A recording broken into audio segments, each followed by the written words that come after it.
before we start, I want us to discuss something. PYC1502. They said the learning content for this module is based on the following topics. So you have the 8 topics here. So one of the students last week said organizational and work psychology will be not part of the exams. So I'm not sure of that, because these are the 8 chapters that I've been given to discuss with you. So before we start, I want to get from you. We already discussed stress, motivation, interpersonal psychology, group psychology, psychology as science, societal issues, as well as psychological programs. We have discussed almost all the chapters, but we are left with organizational and work psychology. Remember, this is the last class. So what I will do is I'll just continue with organizational psychology, that is work related. Let me do it. Okay, guys, organizational psychology, they phrase it into 2 ways. They say organizational psychology or work psychology related to organization. It's a different phrasing, however, the information is the same. Work organizational psychology, work organizational. Organization are business institutions, or also academic institutions like universities as an organization. How to apply work psychology to workplace. In short, psychology into society, how to apply psychology into workplace. That is psychology into society. So psychology into workplace, it will be up to you. The division, psychology is a huge specialization. It's either you choose health psychology, community psychology, or work psychology. Work psychology mostly is industrial and organizational psychology. The purpose for this module is to give you a background of what psychology into workplace. How can you apply psychology into workplace? Then later, when you continue to study this, you'll choose whether to continue with health psychology or psychology into workplace. So it depends on your strengths, on your qualification, on your capabilities. They say to us before we continue, work psychology or organizational psychology is divided into 4 aspects: that motivation in the workplace, the concept of work, the dynamics of unemployment, as well as the ethics of work. Motivation in the workplace, the concepts of work, the dynamics of unemployment, as well as the ethics of work. That is work psychology. Let me read something first before we continue. They say to us, work. The human workforce is part of the production capacity of an organization. No organization will survive without the aspect of human. No organization can survive without the elements of human. For organization companies to prosper, for organization to produce productivity, they need what? Human capacity. What do you mean by human capacity? They say the people employed by an organization produce outcomes that makes the organization profitable. Without those people, the organization won't be profitable, but they also cost money because they are paid salaries. This cost of an organization workforce, therefore, have to be balanced against their production and the outcomes. For an organization to survive, its workforce has to produce more what is costing the organization. However, the problem is that human beings are not machines. That's a challenge.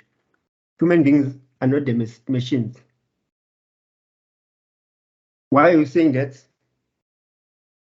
Because humans, they cannot achieve certain things. They cannot work to a certain extent. In short, you don't need slavery. Slavery is unethical. It's against the legislation. When they say to you, the problem is that human beings are not machines. They cannot be mechanically tuned to produce outcome in a certain predetermined way. Human beings have personal reasons for the ways in which they behave.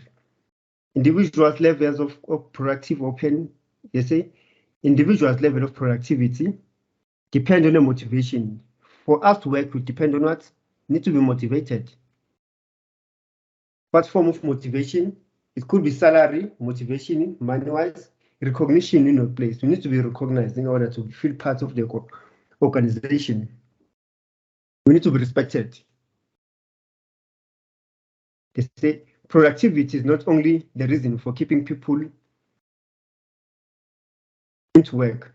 Motivation is also important psychological reason. Motivated workers have high level of self-esteem. Once employees are motivated, they have high level of self-esteem. I'm still explaining the concepts work related to motivation. We'll get into the detail. They say any consideration of motivation in the workplace involves any consideration of motivation in the workplace involve questions. What energizes human behavior? So what energizes human behavior? What directs it and how it's maintained, sustained? These factors depend on personal meaning that people attach to work. We have different personal meaning of what attached to work. Like I said, some are motivated by money, some are motivated by the sense of belonging, some are motivated by being recognized. When you do something and being recognized, something that makes you to feel good about yourself. Those are things. Then let's get to the real business. They say in order for us to understand the concept of work in psychology, we should focus on motivation, concept of work, the dynamics of work, as well as ethics of work. Let's start with what? Motivation. What motivates us to work? This is a theorist. They start by using these theories. We have how many theories under work motivation?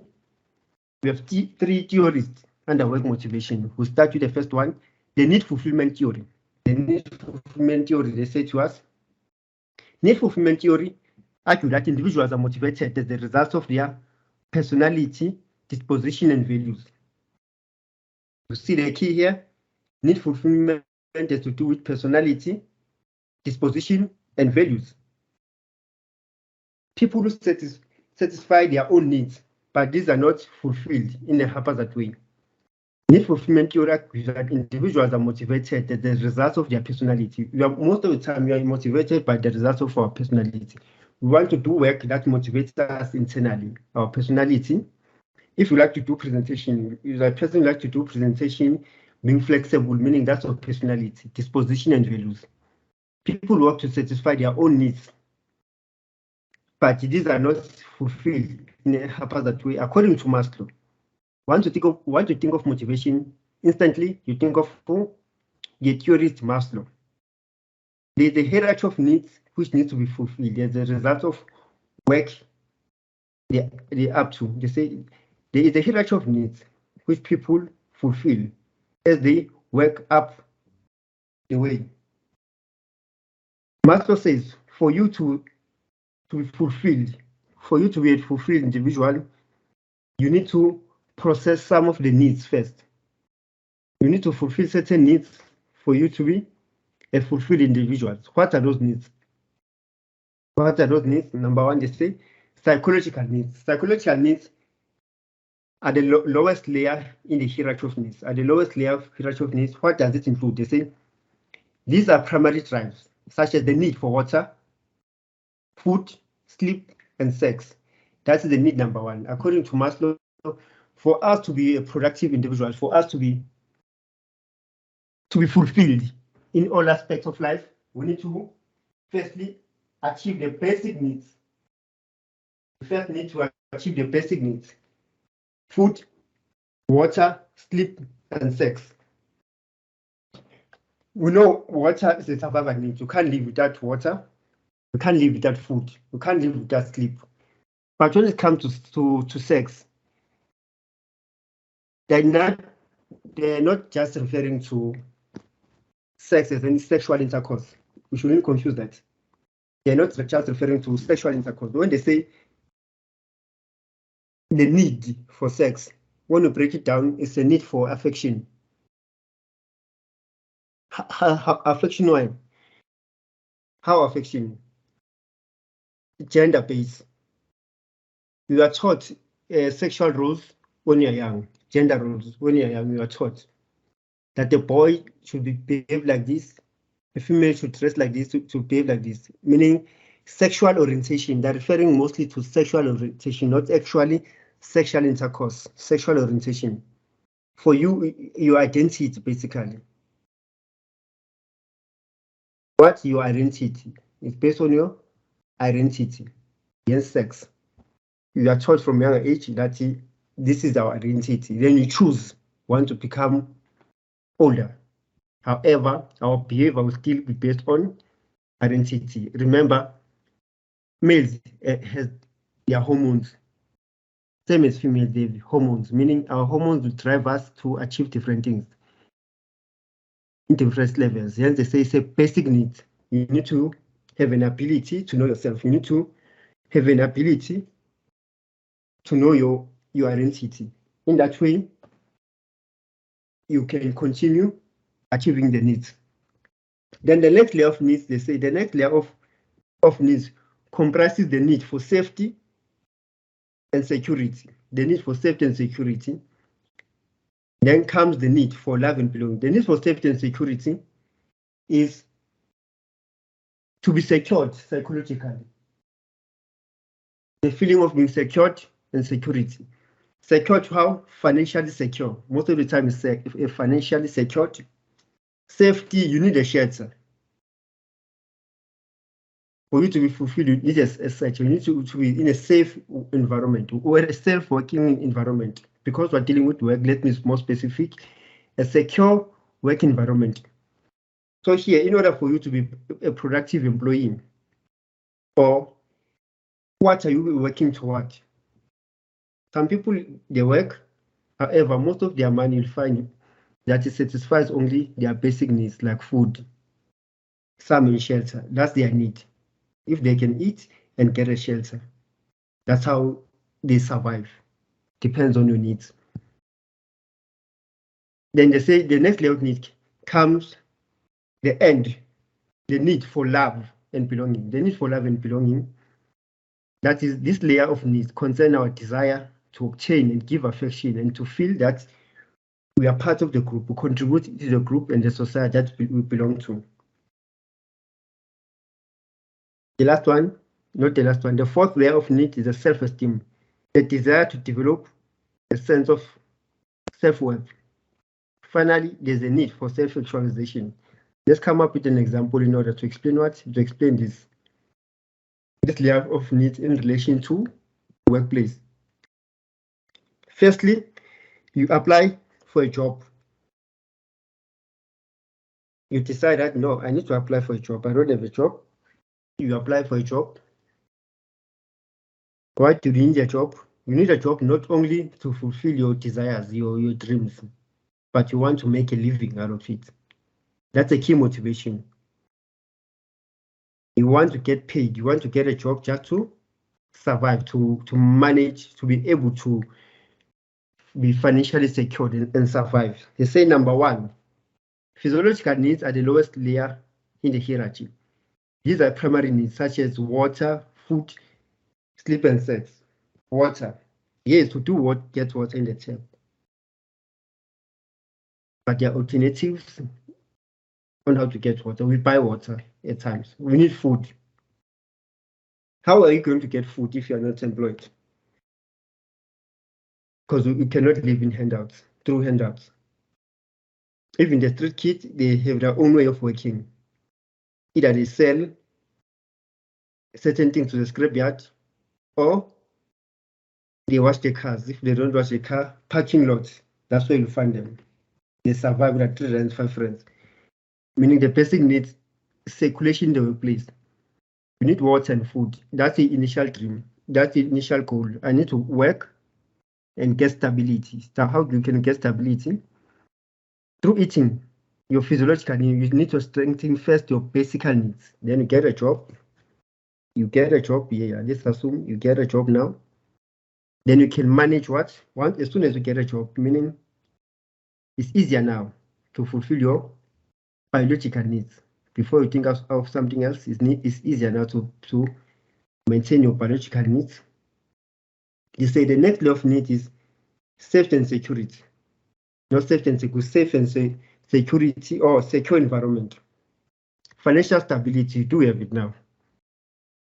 what do they mean by safety in the workplace and being secured in the workplace? Now, like, when you choose an organization that you work for, normally you do your research. Or how do you do your research, either online or you speak to people. You don't want to work in an environment that you know that in that place they are abusive. Your job won't be secured. So you choose whether you want a permanent job, temporary job, depends on your needs. To secure yourself, you need security. Most people will go for permanent, if not permanent, the high-paying positions in the workplace. That's what Maslow say. These needs need to be fulfilled. You can't avoid them when you apply for a job or when you get a job. Security. Is the working environment conducive for me? Does it allow me to express myself, express my personality? Is it a good working environment that is safe and security? We consider things like that. Safety needs in the workplace. Then they say, then comes the need for love and belonging. This love needs concern one's desire to obtain and give affection and to feel that one contributes to a group in the society. In the workplace, there is that need to be fit in. There's that need to belong. Imagine going to a place, people in the workplace, they don't respect you. They don't show love. You are isolated in the workplace. Remember, in the workplace where you spend 8 hours almost from 8 to 4 o'clock. In fact, we spend most of our hours daily in the workplace compared to the family, compared to our sleep as well. You spend most of the time working. 8 to 4 o'clock. When you come back, you fetch your kid. You fetch your kid from school. You go home. The house chores. You need to cook. You need to gym. Your studies are waiting for you. You spend less on those things compared to workplace. Workplace is the greatest contributor factor in your psychological well-being. So if you don't experience love and belonging here in a workplace, then you'll be affected emotionally. You need a sense of desire. What is a form of belongingness and love in a workplace? Like I've said, you need to be recognized. Whatever you do something, you want recognition. There's a need for recognition. That thank you, you have done well. You want other employees to know you as a productive employee. You want to come up with ideas. It's a good feeling that your manager or your employees will say, see, I came with these ideas. So that you feel love, you feel respected for your efforts. The more you feel love, accepted, you have a sense of belonging, the more you produce good results. If not, your esteem is killed. They say the fourth layer is the need for esteem. If you don't see your sense of worth within the workplace, your esteem will be low. If they see it, if they show respect and you feel part of the family, your esteem will go high. The desire to develop a sense of self-worth. There will be a desire to develop what? The sense of self-worth. And finally, there's a need for self-actualization. You want to achieve this self-esteem, there's the need for self-actualization. You feel part of the organization. You contribute positive results. According to these needs, all these needs play a role in motivating people to work. All these needs play a role in motivating people to work. However, according to Maslow theory, people do not become aware of the next layer of needs before their current needs have been satisfied, either partially or completely. Therefore, we cannot expect somebody who works to fulfill needs at lower level of hierarchy to be aware of the needs of higher end. What does it mean? Remember, Maslow say, in order for you to move to security need, you need first to achieve your basic needs. For you to move to love and belonging, you need to achieve safety needs in order. Hence, they say hierarchy of needs, step by step. Step by step, hence they say hierarchy. Then Maslow brings up this point and say, but yes, all these needs need to play a role in motivating people. However, according to Maslow theory, people do not become aware of the next level of need. You don't become aware. You don't plan and say, now I have my physical needs, physiological needs. I need to move to love and affection. Then eventually move to love affection. Love affection, now I need to develop my esteem. This thing happens automatically. You don't plan it. That's what Maslow is saying. This happens eventually. As you grow, they happen eventually. You don't plan them. However, according to Maslow theory, people do not become aware of the next level of needs before their current needs have been satisfied. So you need to achieve one, then you go to another. It's automatic, either partially or completely. Therefore, we cannot expect somebody who works to fulfill the needs at a lower need end of the hierarchy to be aware of the needs of higher order end. They're giving us an example of what do they mean.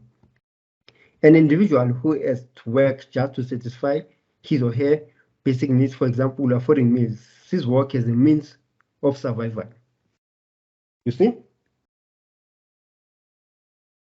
They say individuals whose goal is just to get food, just to get a meal. They wake up every day to work just to get a meal. It's difficult for them to say their goal is to fulfill, to highly live the self-actualization. They say people, in short, people differ. There are people who work just to get a meal. There are people who work to get not just a meal, but to have a family, to have a big house, to have money, to become a CEO, to get a promotion from work, to become psychologist, who differ. Let's use the middle one. They say an individual who has to work just to satisfy her or his daily basic needs. Like I said, you go to the mall, from mall to mall, you see car guides. Car guides, then you assume, normally you give them 5 rands, 2 rands. In your mind, psychologically, you ask yourself, what do they use this money for? What is it that they're going to achieve with this money? So it's mostly food. Their goal is to get food for their families. They provide food for their families. Some they even have a challenge to pay rent with that amount. Then they need to share the places. So those are type of individuals. Perhaps those who are selling scraps, now and again, they collect scraps, the boxes. Their main goal is what? Is to eat, to afford a meal, not just a house, just a meal. Individual who has to work just to satisfy his or her basic physiological needs. For example, getting a meal. Thomas says, sees work as a means, those individuals sees work as a means of survival. This individual is not able to experience it as a means of self-actualization. So they don't care about goals, achieving the last ends of goals. They just need to eat. That is need fulfillment. Then moving on, cognitive choice theory. Cognitive choice theory focused on the idea that people make conscious choices based on their appraisal, expectation of situation, and that are motivated to act if they see the value in the outcomes of their action. Cognitive choice theory focus on the idea that people make conscious choices. Yes, we make conscious choices, we don't just act. Cognitive is a thinking part of the brain. You think, reason, so that we make conscious choices based on the appraisal, expectation of situation, that are motivated to act if they see the value in the outcome. They're motivated to act if they see the value. In the workplace, you do 1, 2, 3 because you have your own expectations, whether it's money or something else. Cognitive says we do certain things in order to be appraised because we have certain expectations. What expectation? They save room, distinguish 3 factors that plays the role in the way that people choose to act. Room distinguish 3 factors that play a role in the way that you choose to act, namely valence, instrumentality, expectance. Valence is the value that people attach to the outcome of work. You did this and I get this. Here's money, meaning it's the value that I attach. I expect to be recognized. It's a valence. Instrumentality is the potential that the valued outcome is to lead to more desirable outcome. Whatever return that I get, I do something, whatever desirable outcome that I get, I'm more likely to do more, meaning instrumentality. if I'm told that the more you work hard, you'll get a promotion, meaning that is instrumentality. It will motivate me to do more because I desire more outcomes. Expectancy is the attainability of the outcome. How am I going to achieve the outcomes? That's if you think that performing a certain task will lead to a varied outcome. The task is variancy. You believe that this outcome is likely to lead to another outcome, that is instrumentality. You believe that the outcome will obtained more often, that is expectancy. Then we move to the last theory under motivation, that is regulation, self-regulation theory. They compare the two with cognitive choice theory. Okay, self-regulated theory. Self-regulated theory. Cognitive choice theory focuses on the way in which people choose to act in order to achieve the desired outcome. Cognitive choice theory focuses on the way in which people choose to act in order to achieve the desired outcome. This is the one we're explaining this on this slide, that you choose to act in order to achieve something. Then they say self-regulation theory describes the behavior involved in attaining the goal, the behavior that's involved in order to achieve a goal. Cognitive choice theory that deals with individuals' intention and choices. Self-regulation theories concern the individual's agency and the will. So self-regulation determines the will. How are you planning to achieve something? What do you do to achieve something? What are the factors that influence you to achieve something? That is self-regulation. The same. Goal setting theory is well-researched. Is well-researched example of self-regulation theory. Goal setting theory is a well-researched example of self-regulation theory. The assumption of this theory is that people are motivated to work if they have goals to work towards. People are motivated to work if they have the goal to work towards. Yes, you are motivated to work if you have goals to work towards. Planning. Firstly, it's a temporary work. Then they tell you, if you work hard, they will give you a temporary work or they extend your contract. Meaning you'll be motivated to work because there's a goal in it. You're motivated to save money in order to buy a car. That is self-regulation. You regulate yourself in order to achieve specific goals. The goals have to be specific, clearly defined, and should be challenging but attainable. The goals have to be more specific, clearly defined, and should be challenging but attainable at the same time. To encourage co-owning their goals, employees should be involved in setting them. To encourage co-owning of their goals, employees should be involved in setting them. People should also be able to compare the current level of performance with those implied by the goals. Therefore, employees require regular feedback on performance and progress. This is a vast body of research that suggests that individuals who are assigned with difficult specific goals, who accept them, will receive higher. So individuals who set goals, who see work as a challenge, will achieve higher.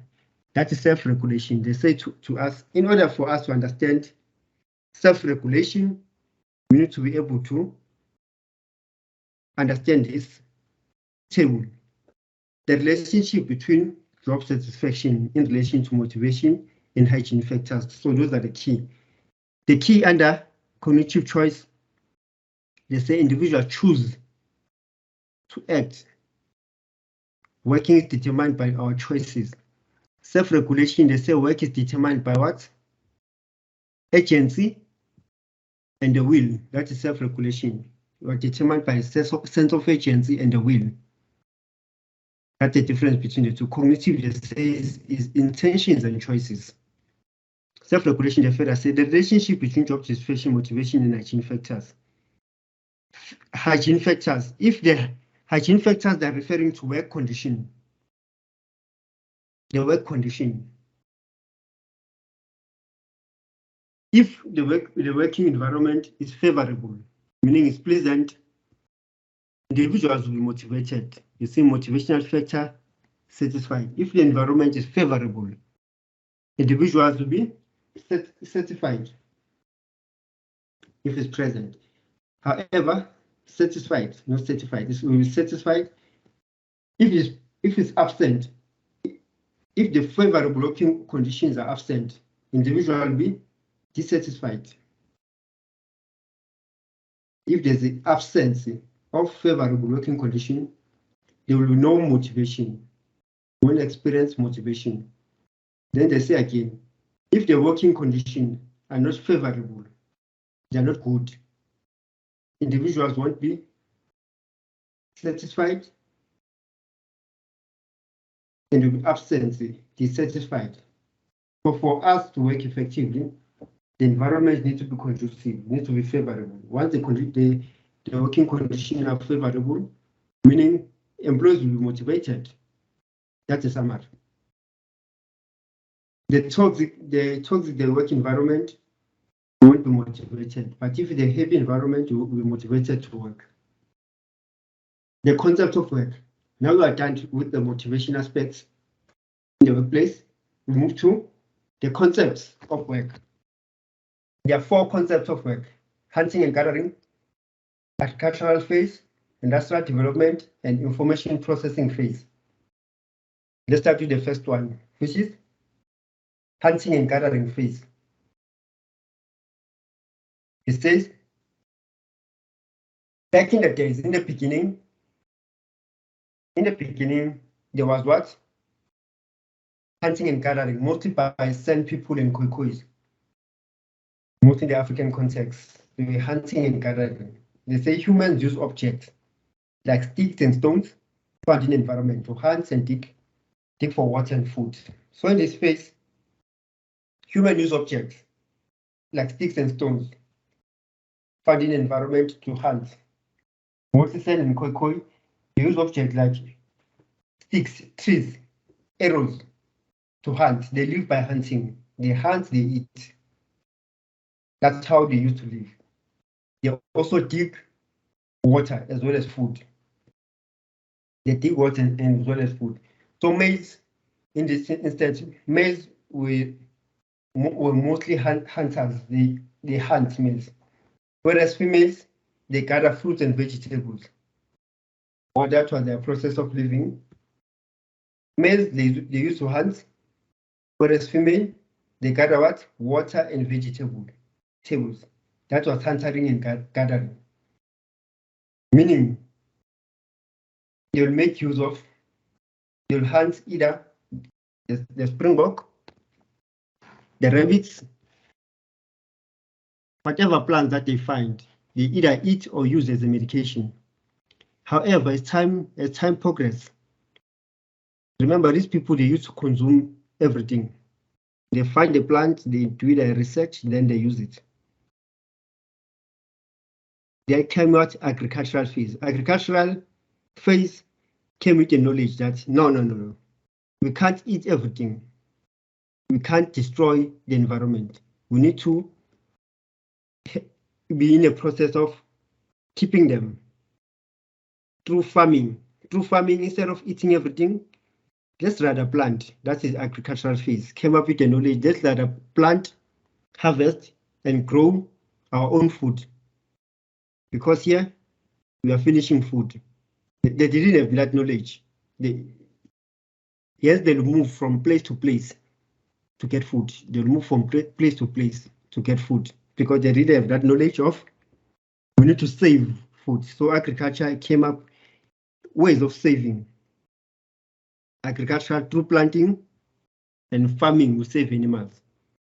People broaden their notion of tools from instruments of work to work mediators. They realized that they did not always have to execute tasks themselves. For instance, animals were used to work for other humans. So in this process, they started to plant. When you plant, you need to graze the land. You need to graze the land. You need to plow. Instead of killing the animals, eating everything, we can use the animals to assist us in harvesting. making our farming more effective, use animals. Hence, you find cows, they use a certain machines to assist them in making the soil much softer. Instead of eating everything, we take all the animals in one place so that there'll be a reproduction. They will mate. We have more animals. That is agricultural phase. It's a mixture of plants, food for food purpose and for medication purpose, as well as how are they using the animals to get more production. Agricultural phase, meaning they needed certain individuals to assist them in doing that. Here they eat everything. Whether it's plants or animals, these ones came with the knowledge that no, we don't need to eat everything. We need to own instead. Produce farming and own animals. Place them together so that they mate, we produce more animals. However, as time passes, remember agriculture, some people own farming. They had to hire some people to assist them with farming. They had to dig water. Remember, now and again, they dig water in order to make sure that the agricultural phase is effective. Then comes industrial development. And industrial development came something different. They say the development and rapid improvement of steam engines was a major driving force in the advancement of industrial production through huge factories, trains, and ships. Hierarchy of jobs, introduction of managers, selection, qualification, and job description and training. Now that farming is growing up, there are better ways of doing what? Of collecting water. For our farming to be much effective, we need some chemicals to make sure that the insects don't eat our plants. That's how industrialization was evolved. The design of new factories. People need to specialize in certain aspects. They said the development and rapid improvement of steam engines. That's where they designed the steam engines. Was a major driving force to advancements in agricultural production. There were huge factories, trains and ships to transport the products, import and export. Then hierarchy of jobs, yes, they say you find managers and other employees. They select you based on the skills qualification. That is industrial development. 4 phases. First it was hunting. From hunting is agriculture. From agriculture is industrial. More machines were built here to make work much easier. Remember, in agriculture, most men have to use their hands most to do certain things in assistance of the animals. Now it's more technology advancement, industrial. We need to build factories, we need to build machines, we need to build certain engines to assist us in facilitating the job. Then from industrial development, internet was brought into life, technology advanced. The current situation, we live through the technology. The information of the computer into workplace, the introduction of the computer into workplace, information society will maintain industrial activities. Hierarchy structure, top-down communication were flattened and replaced by a single layer network. The more permanent work under information age, multi-skilled labor, continuous training and development. So that's the difference between the 4. They break it down to you that from the old age, the beginning, people use just their hands to get something. They say they use objects, skills, and stone to survive, to hunt, to dig for food. And agricultural taught them that you don't need to eat anything, you don't need to consume everything, rather just plant. Once you plant, you can able to sell. Just conserve the animals. They can grow up in that way through mating. However, there's a huge demand in agricultural phase. We need machines to facilitate it. We need companies, we need factories. That's where they build machines in order to exchange production. Then when we move further, information processing phase, the introduction of computer into workplace, information society, still maintain industrial hierarchy. The introduction of the internet, technology, the devices. These are a current phase. Then the dynamics of work. Dynamics of unemployment. They say one of the stressful events in our life is losing your job or not having an employment. They say research has shown that loss of employment and income and the inability to find work in the first instance is an extremely stressful place. Is an extremely stressful and places individuals at risk of alcohol dependence, violence, suicide, and psychological illness. Globalization in job markets adds to the stress that workers and job seekers experience because of it causes instability, fierce competition, exposing citizens of developing economies and exploitation. Globalization in the job market adds the stress that workers and job seekers experience because of causes of instability, fierce competition, economic crisis changes the work setting. Young some will end up being exploited. Stress, together with poor socio-economic circumstances, often encourages social political unrest. Hence the July unrest. The adverse effects of unemployment on people's personal life in terms of psychological and physical health are diverse and far-reaching. One place, status, the value as a person are often measured by one's job. Individuals who lose their jobs tend to question their personhood, their competency. So once you lose your job, you tend to question yourself, your relevance in life, the meaning of life. It's a challenge because you have expectations. People have expectations of you. So it's devastating. You understand the dynamics of unemployment. They cause a huge stress in people's life. The greater the need for the job, the greater the person's commitment to it. The more adverse are the effects of job loss.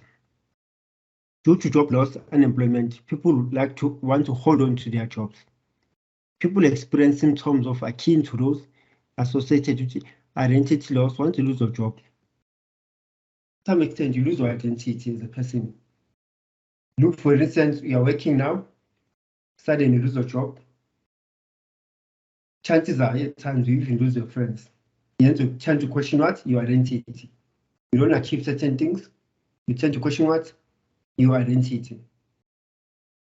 Namely, feeling of adequacy, self-motivation, social and emotional isolation, general existential anxiety, and worry. Dynamics of unemployment. However, the way in which individuals react to unemployment is related to their perception of work. They say, however, the way we react to unemployment is unique, differs, depends on the perception of work. Economic uncertainty, rapid social change, and accelerated technology development mean that fewer people can expect to have lifelong jobs, careers provided by the organization they work for. Individuals have to build their careers out of a series of jobs. Job loss is not a long-lasting condition, but a process of transition. So they say in your place,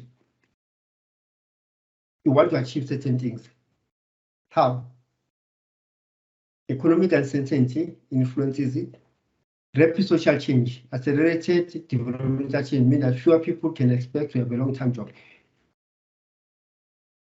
In short, they say learning is continuous. With your qualification, you are required to study further. With your knowledge, you are required to feel free, they say, to move from one job to the next in order to find stability. Careers provided by organization they work for, individuals have to build their career out of series of jobs. Your job needs to be develop your knowledge, develop your competencies in order to be able to move from one job to the next. Job loss is not a lasting condition, but a process of transition. So you should take job loss as not the last condition of your life, but a transition, a transformation. Marked by re-evaluation one's goal, you need to evaluate your goals, restraining, upskilling. However, it is not only for economic reasons, but there's transition and lose are necessary. They also benefit individual cognitive capacity, individual psychology. So lastly, under motivation, we have what we call work ethic. Work ethic refers to the principles of what is considered right or wrong in the work environment. Your ethics determines what is right or wrong. How? These are principles that are widely accepted by individuals and a group of individuals. It includes what people regard as their duty and obligation, the nature of the relationship between employees and employers, the amount of freedom of choice they have. People's work ethic is a function of their social-political circumstance as well as psychological makeup. Our work ethic has developed over the years, thousands of years, from being forced to do a particular job to being largely free to choose a job. Back in the days where it was mostly work was related to slavery. If they say do this, you do this. However, as time passes, you have a choice to choose. That is work ethic. You have to be respected. They have to respect your values. That is work ethic. So they say work ethic is divided into two: socio-political ethic as well as psychology of work ethic. What do they mean by socio-political ethic? They say the kingdom, however, did not exist in isolation. Although there were many wars amongst them, they also traded each other. Trading increased significantly in the 13th century when the new trade routes opened between Europe and other countries. So here, in order to remember to focus, multiple choice can trick you. You focus on these aspects, the one that are underlined: market ethic, agricultural existence, ethical freedom. Look at the patterning, the way they explain them step by step. Let's start with the first one. They say the increased trade among kingdoms and cities, state created market ethic. Now that there was globalization, people traded certain things in and out. The opening between Europe and other countries like India and China, trading. Through trading, they say they increased trade among kingdoms and cities. That they created a market ethic. So that is market ethic. The give and take. I give you this, you give me this. I give you this, you give me imports and exports. That is what? Market ethic. That is number one. So people learn to buy and sell and to make a profit, expanding the economy and increase their productivity. This kind of economic cycle freed people from agricultural existence. Remember, agricultural existence, they made food so that they can eat and they share some. However, they say this kind of economic cycle,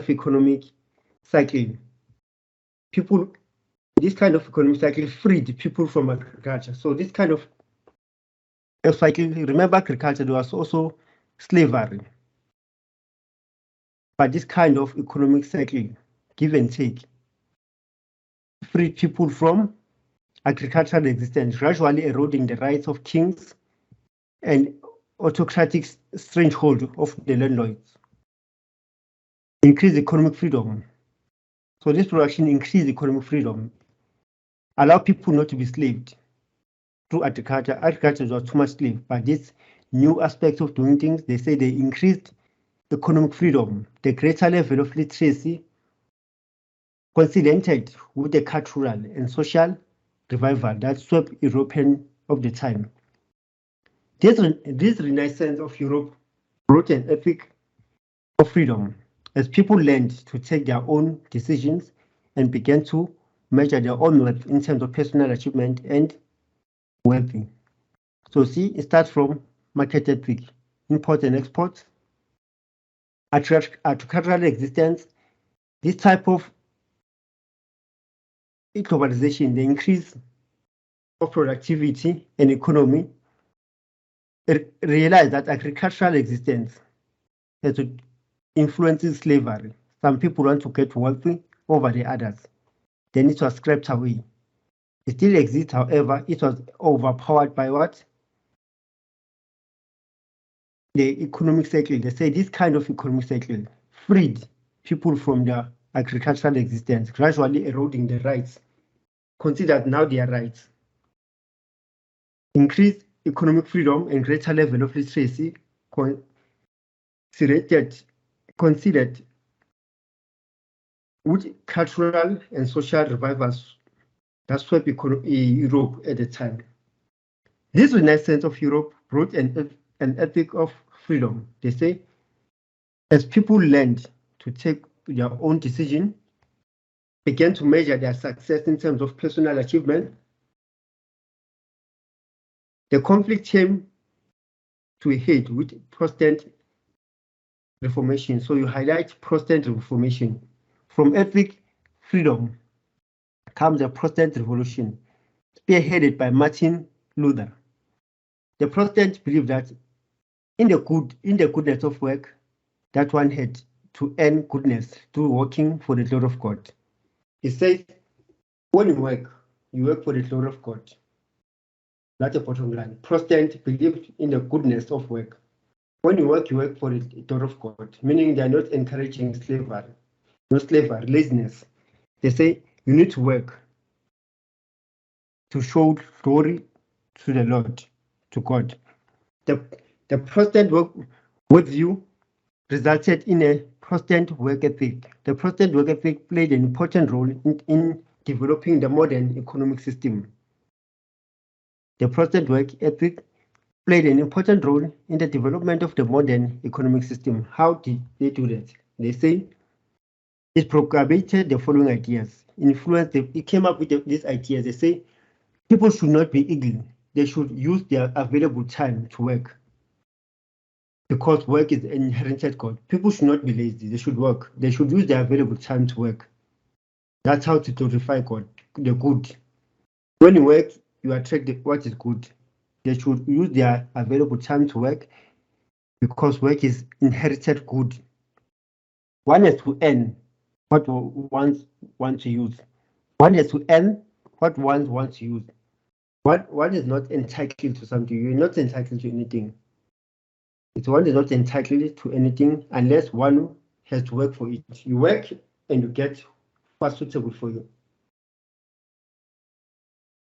through Protestant work. If you do this work, this is how much you're going to earn. Individuals should constantly improve their skills so as to work better. People should not waste and consume more than it is needed. Remember, hunting and gathering, they eat often. They consume a lot and leave nothing until agriculture comes into play. They say people should not waste and consume more than is needed to satisfy their basic needs. Surpluses should be saved. Surpluses should be saved, plus back to improving people's life. That is under socio-economic. Followed by what? Mechanistics. Mechanistic was successfully from the production point of view. It negated the individualism and psychological needs of people. It was until 20th century. So for you to remember this, you see, it's a bit complicated. What you need to do, you take your clean paper, you write market ethic. Under market ethic, you explain what do they mean by market ethic. This is an explanation on top. Below you write agricultural existence. Why agricultural existence? You write the nose down, followed by ethic of freedom. You write them logically, 1, 2, 3, in order to remember them. Because you can see this information is detailed. Then the highlighted for you. Market ethic, number 1. Agriculture due to economic freedom. Ethnic freedom. Then went to Protestant ethic. You write them down. to make sense to you. Then you have what? Mechanistic ethic was successful from the production point of view. They say it negated individualism and psychological needs. It was not until 20th century that the metaphor of the machine began to give away the metaphor of the organism. An organism worldview is based on what? On the notion that the world is a system made up of other systems. The world is a system that is made up of other systems. The subsystem, that's an organization, is a system within the last system, which the organization is environment. Meaning that there should be a hierarchy. There's a linkage between working environment, its people, and the external environment. They all relate, they are all connected. There's a connection. Human systems function like a living organism, which challenges the dynamics involved in response to their environment. We are not living in isolation. There's human beings, the organization, there's environment, there are other aspects that influences what? The organization. The organism worldview encourage freedom and lead to post-industrial ethic. Post-industrial ethic. Remember, there was industrialization, they build machines, people were skilled, you apply a job through qualification. Then the post-industrial ethic. They say the machine metaphor and its mechanistic instrument was undermined when the workforce started to organize itself and gain a voice into an organization management through the trade unions. The more people work, the more industrial revolution partakes, the more the industrial revolution, meaning people will abuse one another through the resource, they will work with people, they will exploit other people. Then they say, however, under post-industrial revolution, people had a voice, the organization had a voice through what? The establishment of what? Trade unions. The atrocity of the World War and the emphasis of human rights that follows afterward played a further role in what? In changing organizational structures, the way people function within them through trade unions. They had a voice. Today organizations are changing from authoritarian environment into workplace. There's more participation. People are more respected. From hierarchy management of work, self-determination of work teams. From predetermined jobs to dynamic work, we are flexible. From rigid implementation of predetermined policies to flexible and adaptable procedure. People reject organizations that seek to standardize their lives. Now, when not to work, they need to consider your values. They need to consider what is to show respect. That's what they're saying. The shift from people as machines to people as living. Remember, the shift from people from machines. People from machines slavery to people as a living entity.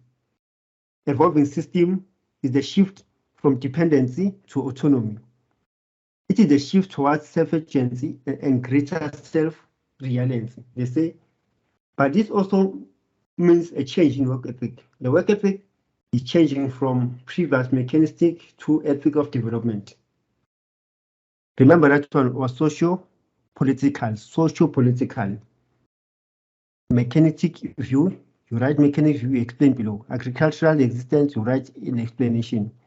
Ethical freedom, you write in process, you write in explanation. That's how to remember it, because it's complicated. And the only way to uncomplicate it is for you to write them down logically, like in a mind map or tree structure. Psychology of work ethic. Some people are enthusiastic about their jobs and identity within the missions and the vision of the organization they work for. They are honest, reliable, often do more than it is expected. That's their psychology. These individuals have good work ethic. So we say these individuals have good work ethic because they show honesty, they're reliable, they often do what is expected. We either say, when a person says you have a good work ethic, meaning you adhere to the rules of the work. You do what is expected. You arrive early, you manage your time well, You do your work, then you get your salary, meaning you have a good work ethic. When you don't have a good work ethic, you do the vice versa. You are dishonest. Now and again, you steal things, theft. Their work ethic is poor. How should one understand this difference between work ethic of psychological point of view? Although cultural backgrounds influence people's work ethic, there are definite psychological factors that play a role for us to work effectively, for us to contribute to the good in your place. We need to, I was saying, work ethic, showing good morals, being honest in your place, time management, arriving, do the work as expected. That is a good work ethic. Then there's a poor work ethic. Poor work ethic is doing the vice versa, being dishonest, being involved in debt. The work ethic is poor. How should one understand this difference in the work ethic from psychological point of view? They say, although cultural background influences people's work ethic, there are definite psychological factors that play a role. That is locus of control, the need for achievement and self-actualization, awareness of responsibility are prominent factors in the work ethic. Locus self-control determine the work ethic, the need for achievement and self-actualization, awareness of your sense of responsibility are those who determine the work ethic. They say to you, an internal locus of control is associated with a strong Protestant work ethic. Remember the post under social work ethic. The internal locus of control is associated with a strong Protestant work ethic. It's backed by what? Conservative attitude, views, which in their turn make for commitment. Locus control, that is number one, they're explaining it here. Secondly, the need for fulfillment. The need for self-actualization, they explain it here. And the last one, responsibility. They're explaining it here. Let me explain it again the same. Individuals with an internal locus of control recognize, meet their obligations. They have a sense of duty. When they do their work, they make commitments, agreement. Individuals with external self-control, they feel that their life are individuals with external self-control, they feel that their lives are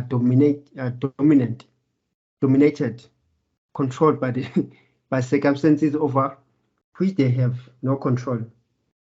They do not like to commit themselves. They fail to meet their obligation, blaming the circumstances around them. So the difference between the two, internal self-control, they are committed to their work. They are honest to themselves. If something goes wrong, they blame themselves. That is internal self-control. Whereas external locus of control, they blame the outsiders. If something goes wrong, they don't blame themselves. They always feel like they are dominated. They always feel like they have been abused in a place. Why? Because they've set external self-control. Then this one, they say the second psychological factor that plays a role in work ethic is the fulfillment of human needs. The need for achievement and self-actualization are important for an ethic of self-development. There is a close relationship between achievement and self-actualization. In their need to achieve, people do not focus on external indicators like wealth, status, and respect. The need to achieve relate to an internal. The need to achieve is related to internal locus of control. Individuals with a need for fulfillment, their need is related to what? Internal sense of control, not the external. They are more internally, not external. Remember, external is the positive one. Externally is the negative one. So people who had a need fulfillment theory, they are mostly focusing on themselves. The need that goes related to what? Internal self-control. They have self-control. They are motivated to work. They're accepting as they come. They don't complain most often because they see the work as the means to an end.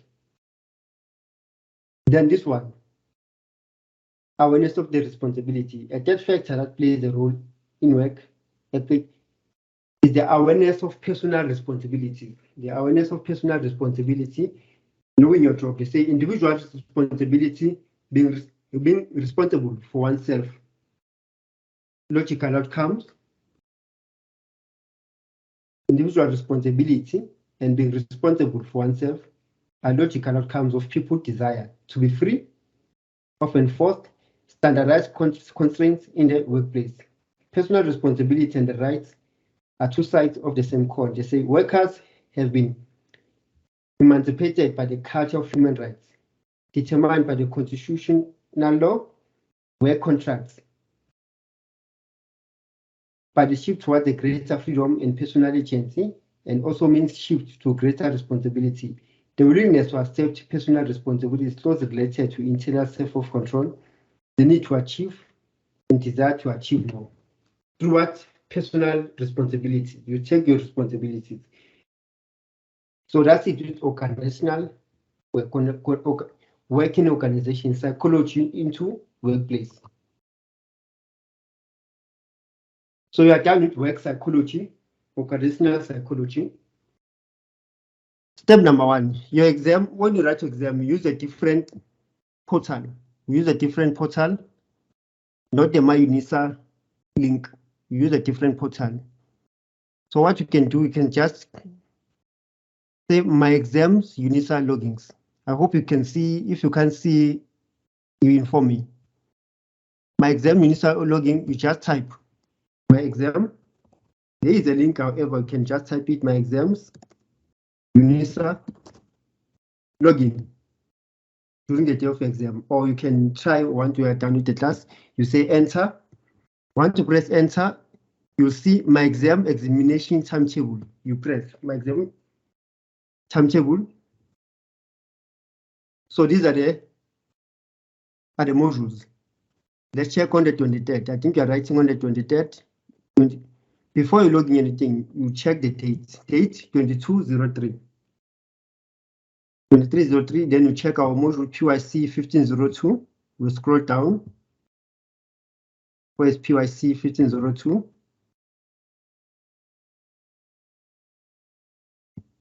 Okay. PYC1502. That's where they indicate whether they need Invigilator app or not. So there's no Invigilator app, as you can see. There's no Invigilator app. Other modules need Invigilator. This one, they doesn't need module. Instead, they need module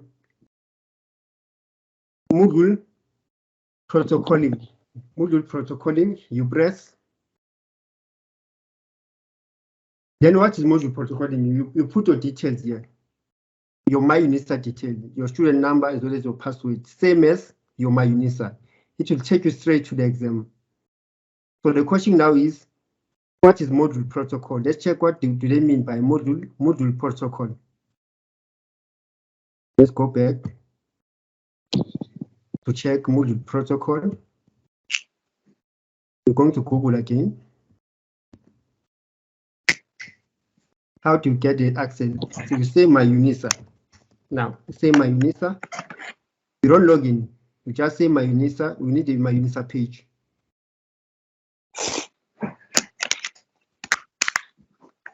It's either they email you this information or they post the information on my UNISA, or you can check it under the notice.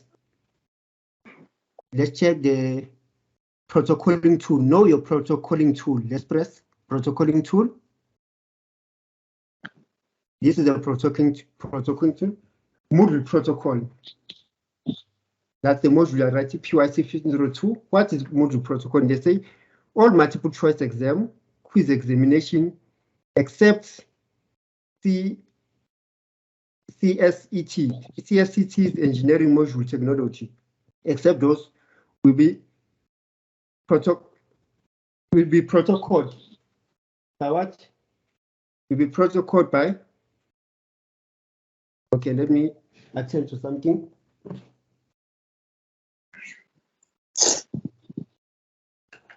Bit. I want to close something. Yeah. Okay, I'm back.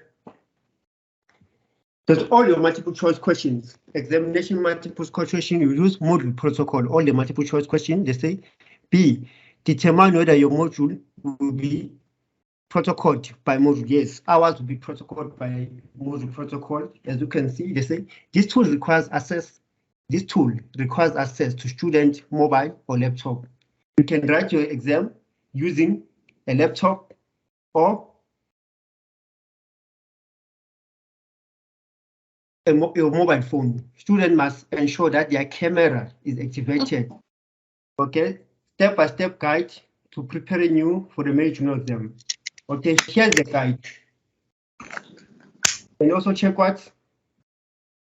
Check your My UNISA.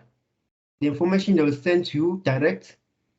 If the information is not sent direct to you, you just go to My UNISA and check the steps. These are the steps. What do they mean by module protocol?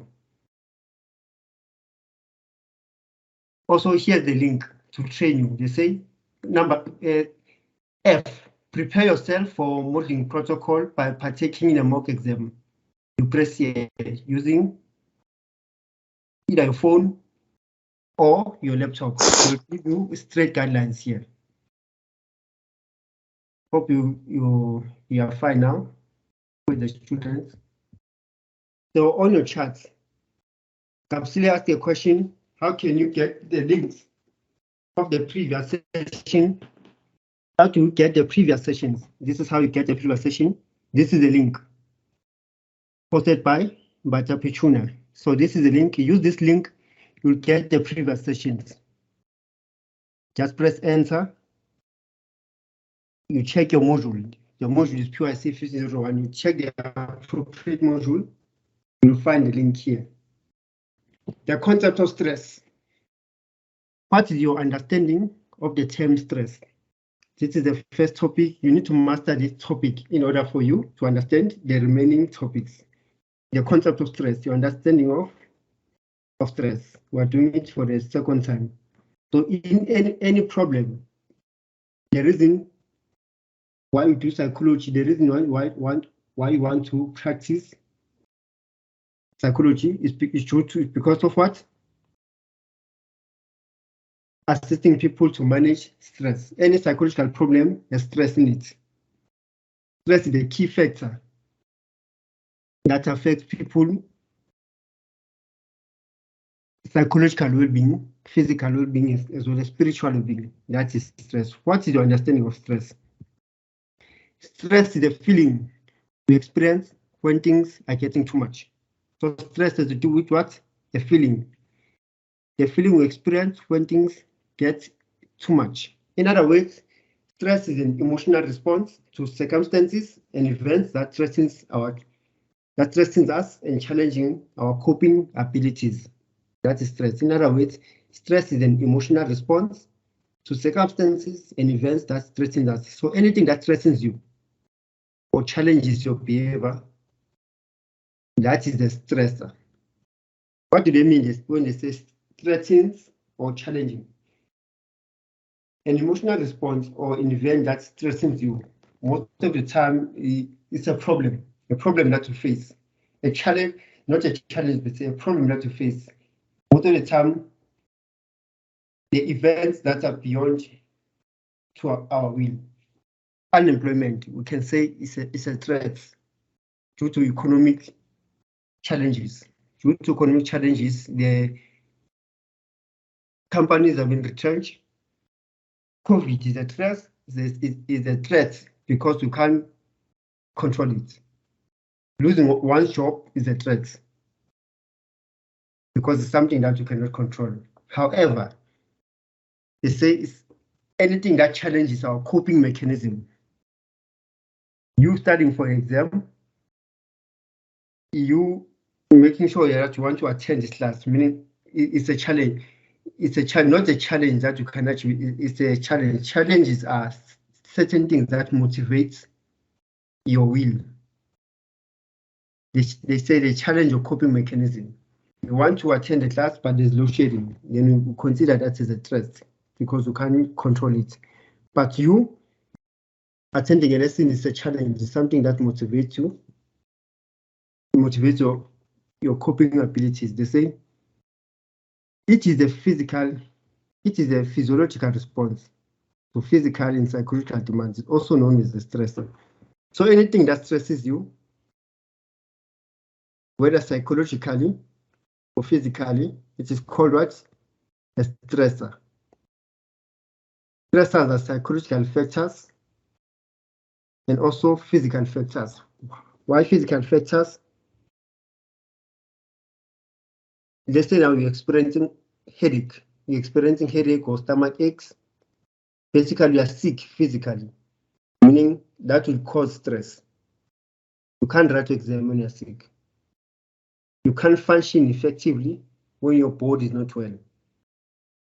That is physical stressor. Then psychological stressor mostly are external things. Things that you hear externally are psychological stressors. So stressors are either physical or psychological. Stress is any event that triggers your behavior. Any factor that influences your behavior. It depends on how you accept it. You accept it negatively or positively. That is a form of stress. The feeling we experience when things are getting too much, that is stress. The feeling we experience when things are getting too much. In other words, stress is an emotional response to circumstances. So you respond to your circumstances. You're walking in the street, you're experiencing danger. That is stress. How you interpret it as a positive or negative. That is stress. So it's an emotional response. You have received your timetable. You are doing your 5 modules. Now you're planning, how am I planning? How am I planning to write my module? How am I planning to study? Because the event is a new event that triggers you. In other words, stress is an emotional response to the circumstance. What is the circumstance? Like now, Johnson asked if they are using Invigilator app for the exam. So it's an important question because most of the students know about these things on the day of the exam. Then they become anxious and end up not writing your exam, or you end up doing unacceptable things during your exam because you didn't have that knowledge. So that's a good question.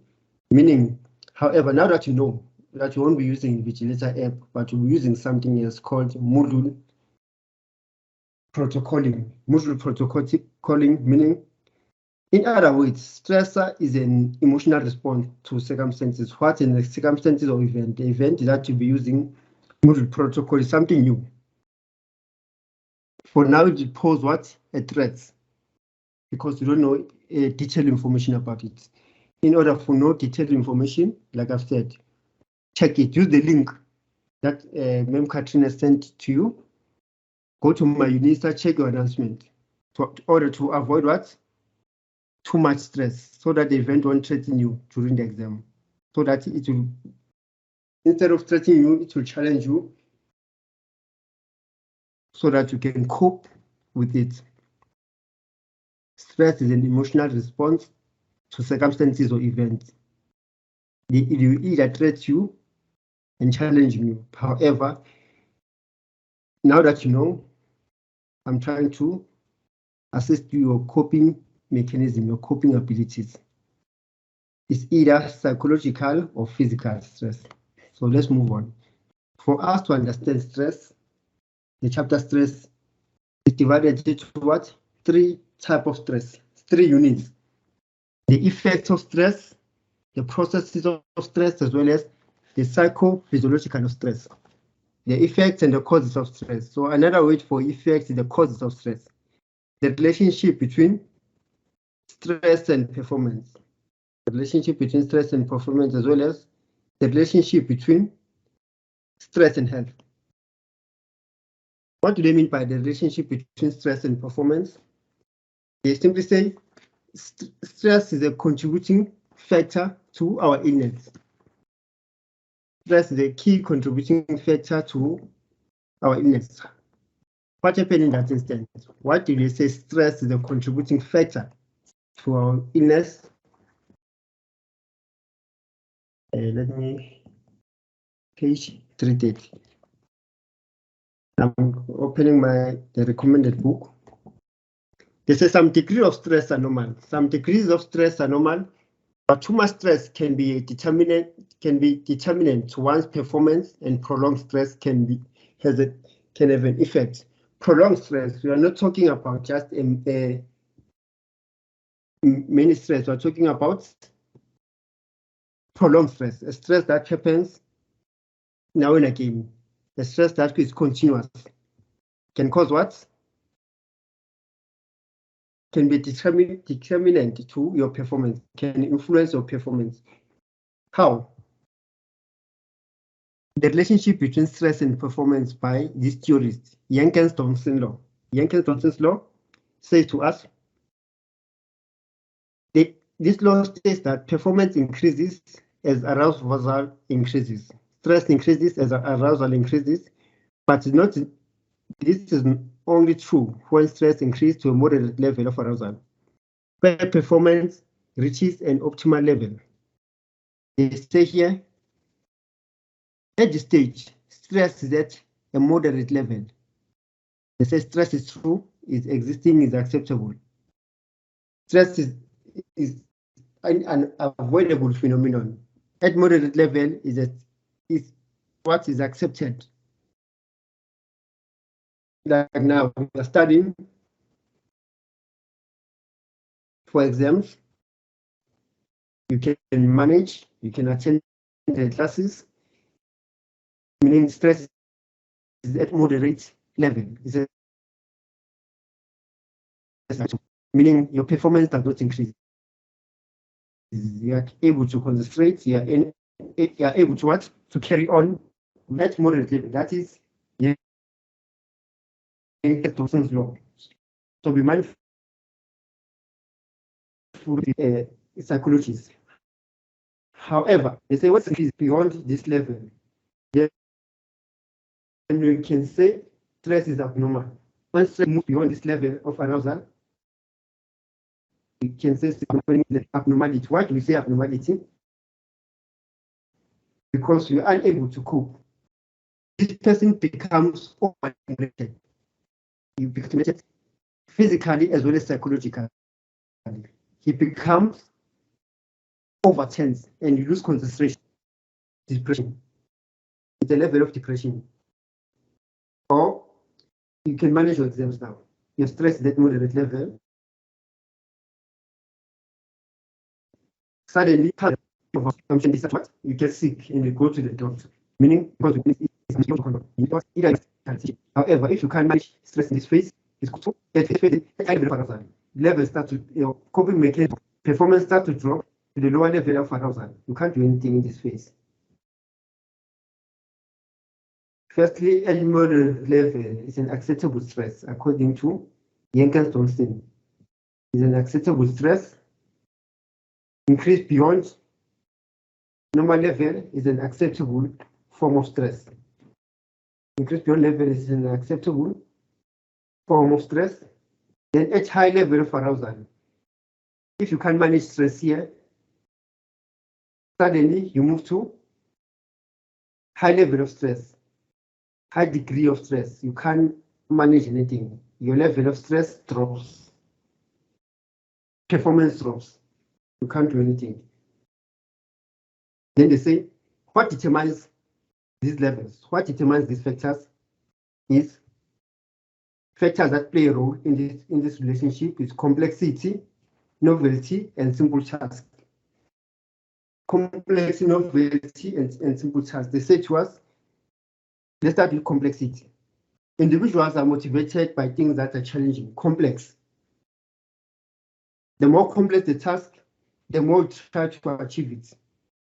You see, as performance is optimally at moderate level of arousal, we will expect that complex and novel tasks will still be performed more efficiently at more moderate or less level. Complex tasks, as individuals, we don't like routine. We don't like routine tasks. We don't like to do one thing over and over again. If something is challenging, we become excited because we want to solve it. Meaning it triggers our mind positively, something that's complex. Because we like challenges as individuals. That's the complex. Then when something is novelty, they mean we like doing things that are unusual, new things, unusual things. We like to do those tasks. So complex tasks and novel tasks encourages us to perform better, to perform more. However, simple tasks, they tend to bore us. They say people get bored with simple tasks as well as with those which are learned now and again. The routine tasks, we get bored by routine tasks, we get bored by tasks that are boring. If you do one thing over and over again, you easily get bored. However, if something is new, unusual, or complex, we tend to be more motivated, our performance increase. You see, the factors that play a role in this relationship. If they are simple, they annoy us. If they're complex and novelty, we tend to be encouraged to do them more often. Then we move to the relationship between stress and health. The relationship between stress and health, they say to you, this does not mean that stress is a direct cause of death. Stress is not the direct cause of death, but it certainly acts as a catalyst. Stress is not a direct cause of death. Let's look at the case whereby someone dies, the postmortem comes back, they won't say you died from stress. That won't happen, that you died of stress. No. When you have stress, perhaps you'll die from, they say, too much high blood pressure. Too much high blood pressure, it led to what? Heart attack. It led to an extreme stroke. The postmortem will say you died of heart attack. You died of chronic illnesses. You died of perhaps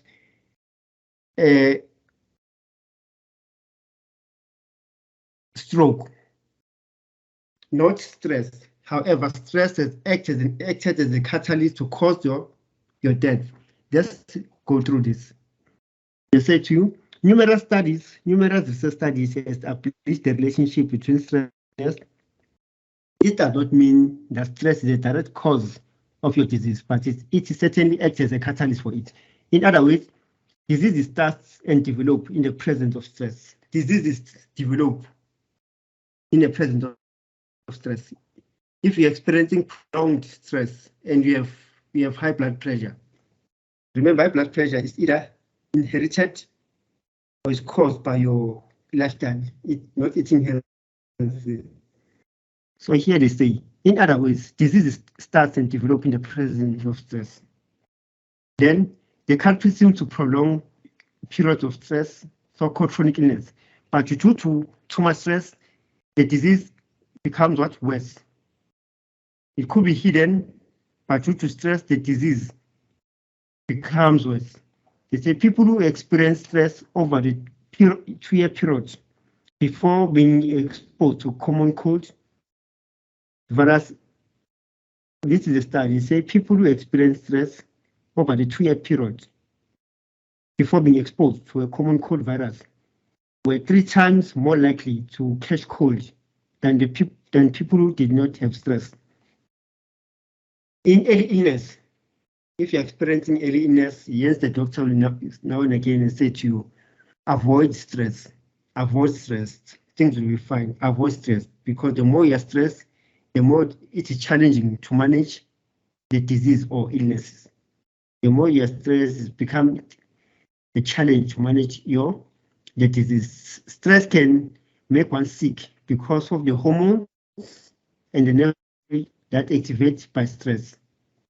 The stress can make one sick because the hormones and the nerve pathway that are activated by stress change the way the immune system responds. When there's too much stress, the immune system changes. Metabolism changes. How does it change? So let me give you this example. How does it change? They say stress can make one sick because the hormones in the nerve pathway that are activated by stress change and affect the immune system. Let's assume that you are stressed over a long period of time. Stress affects the nerves. They say they affect the nerves and the hormones, meaning your level of hormones production and being released is affected by what? Too much stress. Let's look at a case whereby someone experiences heart attack. The process of experiencing heart attack, what happens in your body is that the more the heart needs oxygen. The heart needs oxygen. They need what? Blood circulation. The purpose of your heart is to pump blood to your veins so that your body will get what? Enough supply, circulation of blood, as well as oxygen. Heart needs oxygen. How does your heart get oxygen? Through the blood vessels, through the nerves, the vessel. However, when you're stressed a lot over a long period of time, the blood vessel will be affected. How are they affected? They become what? Narrow. The more experienced stress, remember, when stress, the body becomes tense. You can even see from your face that you are stressed. Hence, your body becomes tense. When your body becomes tense, the veins also become tense. You're closing what? The blood supply. Your veins become narrow. Once they become narrow, you experience what? Blood clotting, blood clots. Once you become blood clot, you experience blood clots, meaning there won't be enough sufficient of oxygen and enough supply of blood circulation. The clot will continue until it blocks, until there's a blockage in your blood vessels. Once you experience blockage in your blood vessels, suddenly you experience heart attack. Again, through high blood pressure. Once your body is always a high level of high blood pressure is an unavoidable phenomenon. However, it is manageable. Imagine experiencing, if you don't treat high blood pressure for a long period of time, certain things happen to your body. Same applies. Your valves will be narrow. Blood clot to be created because your blood pressure is always high. It's dominating what? The blood vessels. It's dominating your hormones because it's always high. It's abnormal. For your body to function effectively, your high blood pressure needs to be at the moderate level. They say what? 120. I'm not sure 120 over what. They say your blood pressure should be at least 120, 25.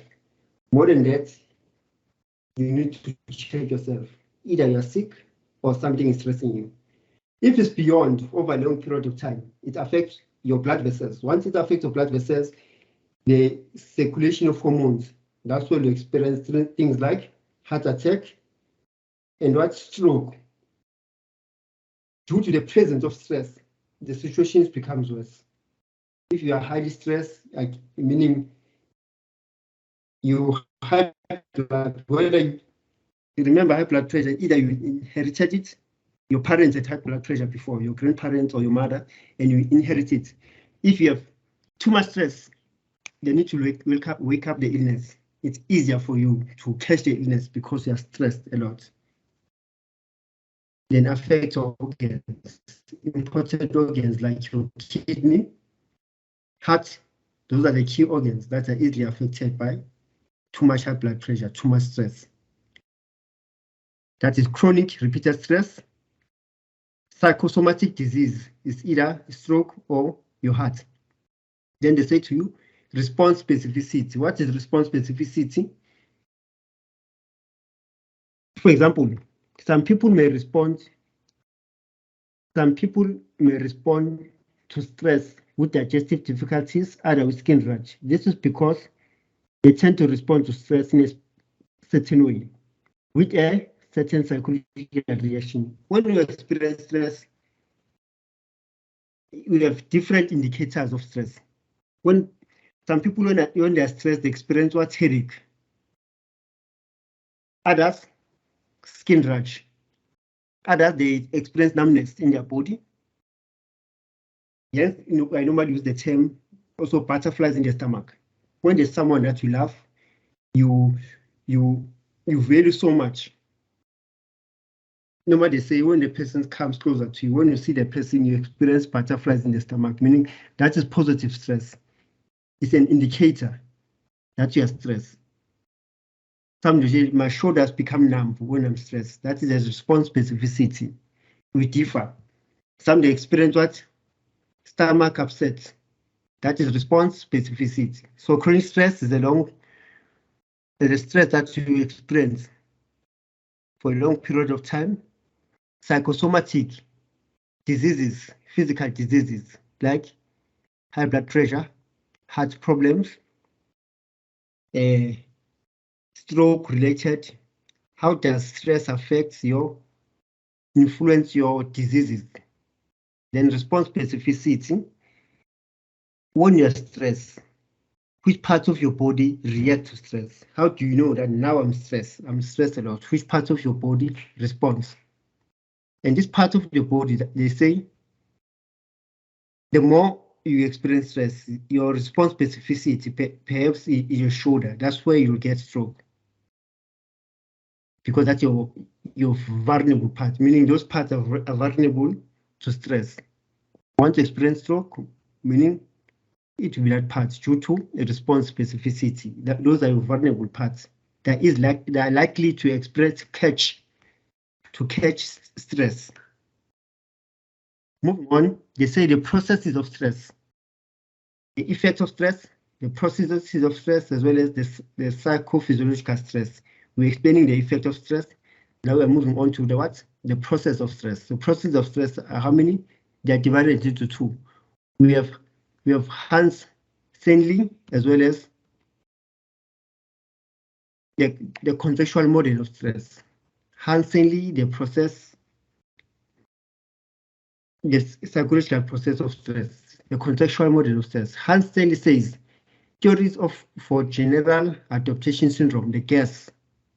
Then Selye, the GAS. GAS stands for general adaptation syndrome. GAS suggests that stress is a pattern, suggests that there is a pattern in a way in which people react to stressors, regardless of the nature of stress. When you experience stress, there's a process, the pattern on how you experience stress. From one step to another, there's a sequence in how we experience stress.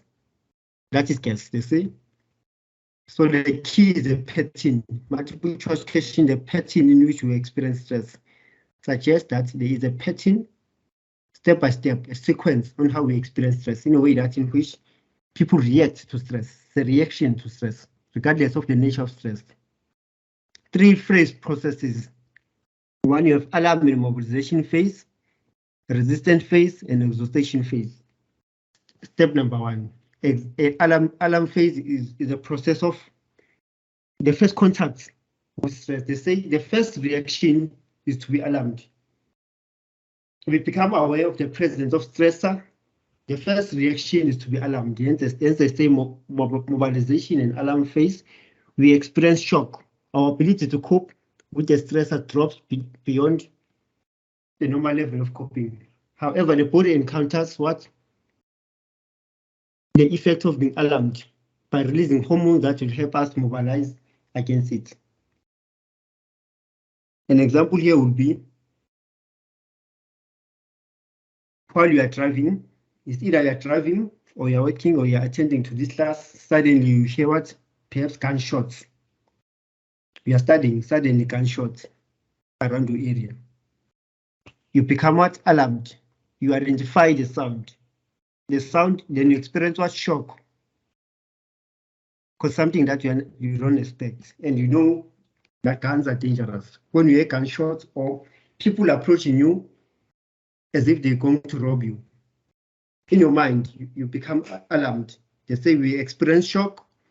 Our ability to cope with stress drops below our normal level of coping. However, the body counters the effects of being alarmed. Your body will release certain hormones that will help us mobilize against the stress.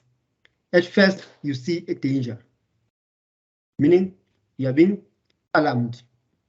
You become shocked. Either you stand, when you're shocked normally, you stand still. Mobilization phase. Mobilization phase, they say the body will release certain hormones. You see in your study guides, it release certain hormones so that you can mobilize against the danger, meaning you're determining whether to run or not run. Resistant phase. Resistant phase is a step-on-step. What happens in this phase?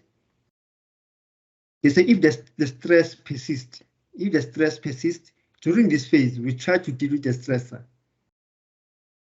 During the phase, we try to deal with the stressor. The coping level remains higher than normal. Coping level it remains higher than normal if the stressor is dealt with successfully. So in this phase, if you manage to deal with the stress successfully, it will disappear. But if you fail to manage stress in this phase, then the stress will persist, will continue. To what? Exhaustion phase. The stress level will move to exhaustion phase. During this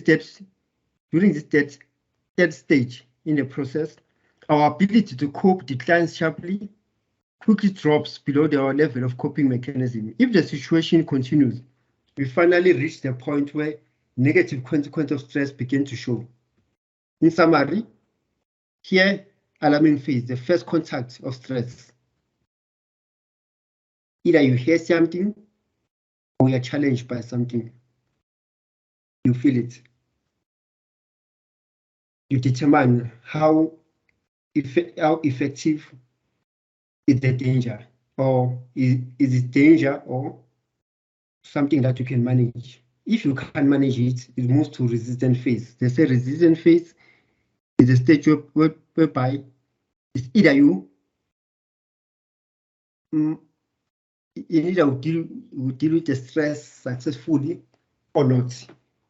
If you can't manage the stress, it goes to exhaustion phase. Exhaustion phase, your level of coping drops, your level of performance declines. You become ill. You find it difficult to concentrate. You become irritable. That is exhaustion phase. That's a process. They say suggest that there's a pattern in a way in which we react to stress step by step.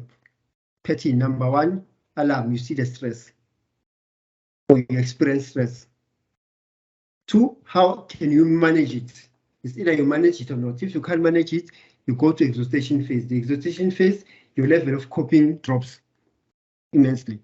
You become ill. Then you continue. The second step, remember I said there are two types, not two types. The process of stress is divided into two. That is gas, as well as the conceptual model of stress. So the conceptual model of stress says to us, firstly, they explain this, the gas phase first. They say, the gas model describes the process stress in general. Let's discuss the process of stress in general. It does not focus on the finer detail. So conceptual model will focus on the finer details of the patterns of stress. They're not disagreeing with gas, however, they add up. They add further information on how to understand gas. They say, for example, it does not take into account the fact that events and circumstances are not equally stressful to all people. We see stress differently. We manage stress differently. What stresses you might not stress me. Standing in front of the crowd might stress me. However, to some people, no, it doesn't stress them. That's what they are emphasizing. They say conceptual model of stress. What you see as stress, I might not see as a stressful event, because we differ as individuals. What is stressful to you might not be stressful to me. How? They say there are 4 assumptions under the process of stress. There's universal meaning, no universal meaning, communities share beliefs and meaning, positive versus negative stress, and perception. Let's start with the first one, that is no universal meaning. They say to us, an event does not have a universal meaning independently of the situation in which it occurs, independently of the person who perceives it. In other words, what do they mean here? They say, in other words, an event gains its meaning when it's perceived by a particular person. This means that one person may perceive an event as a stressor, while another person perceives an event as not a stressor. It also means that a person may experience an event as stressful in one occasion, but may not see it as such in another occasion. Stress does not have a universal meaning. Maybe to me, walking at night is not stressful to me. However, to you, it's a stressful event. Due to what? Perhaps prior experience. Walking at night on the street is not stressful to me. No universal meaning. We don't share same perceptions regarding what? Regarding stress. We perceive events differently. Like I've said, to you a crowd might be stressful, and to me a crowd is not stressful. We're unique. Then communities share beliefs and meaning. This means that communities may share interpretations of the stressful of certain events. The individual members of the community are likely to see an event as stressful if it is viewed as a stressor by the community. From community to community, from society to society, we experience different things. In your township, you must say one thing that challenges you mostly is what? Crime. Crime is one thing that stresses you as a community. You move to a new neighborhood, you speak to the neighbors, they say, no, it's fine. We live nicely in this environment, we like it. However, the challenge is the drug usage, meaning something that you share as a community. Most of you experiencing drug usage as a threat to you. Most of the people see load shedding as a threat, crime as a threat, meaning you share as a community. From community to community, you have different challenges. That is community shared beliefs and meanings. Then positive and negative stress. When an event is perceived as a stressor, the person assigns a positive or negative value to it, depending on the situation in which it occurs. When you see a danger, each of you determines whether you see it as a positive or a negative stressor. They say to you, positive stress is associated with what? Life-enriching events. The outcomes of these events are beneficial to the individual or the community, given the current circumstances. Negative stress is associated with life-threatening events. The outcomes of events are harmful, discriminant in situation in which the person in the community. Okay. Positive stress, in short. Positive stress is the stress that motivates you to achieve something. You waking up and study is life enriching. You want to change your life. It's a positive feeling. Like I said, you experiencing butterfly in the stomach when you see someone that you love, it's a positive stress. It makes you feel good because it will benefit you, or something that is positive to you. Negative stress, they mostly are stress that are life-threatening. Losing a job is life-threatening.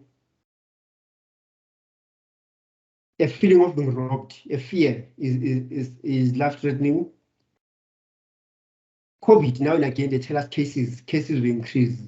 It's life-threatening because we don't want to go back to lockdown. We don't want to lose our jobs. We don't like to get sick. That is life-threatening, meaning it's a negative stress. Then the last one, what is perception? Perception, they say, event gain meaning through perception. Therefore, the process of perception is the key factor in the contextualization of the event. We have to indicate how an event is perceived and appraised if we wish to describe the processes of stress.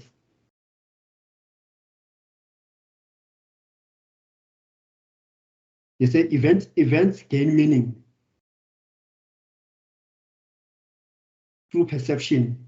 Therefore, the process of perception is a key factor in the contextual event. We have to indicate how an event is perceived. Yes, this is based on your perception. When you look at something, then you determine whether it's stressful or not. It's based on our perception, how you perceive things, how you see things around you. They say it's a key determinant from context to context. Your perception is a key determinant of whether something is stressful or not. It's based on your own perception. That is contextual model. The further say to you, 5 phases by Jordan. These are the 5 phases of Jordan. You shouldn't confuse the 3-phase process with Jordan, although they are similar in some extent. But don't confuse. Encountering potential stress, alarming phase as well. That's where you can counter what? Stress. They are similar, the first two. The first, both of them, they have step number 1. Step number 1 under 3 phase is alarming and mobilization phase. Under Jordan again, they say encountering stress. Same explanation. The first step, first contact of stress. When you see stress, is the first contact of stress. They say that's where you determine whether the stress is universal, personal event, is it a stressful event, is it positive or negative? First encounter. You're walking the streets, you see some people approaching you. In your mind, you assume that they'll rob you. That's the first encounter. Or it's raining currently. However, the rain does not stop. In your mind, you're thinking, I hope there won't be floods. That is the first encounter of stress. First contact of stress. You're walking on the street, you see a lion. Encountering potential stress. UNICEF sends you an examination timetable. That is the first contact of stress. Oh, now I need to write. You wake up tomorrow, they say you'll be using Invigilator app to write. I'm making an example, you won't be using Invigilator app. That's because what? A stress is the first encounter of stress, encountering potential stress. Then what you need to do, perform primary appraisal. You perform primary appraisal in order to determine your stress. You manage your stress. When an event is encountered, we immediately experience it as a positive, negative, neutral, or ambiguous.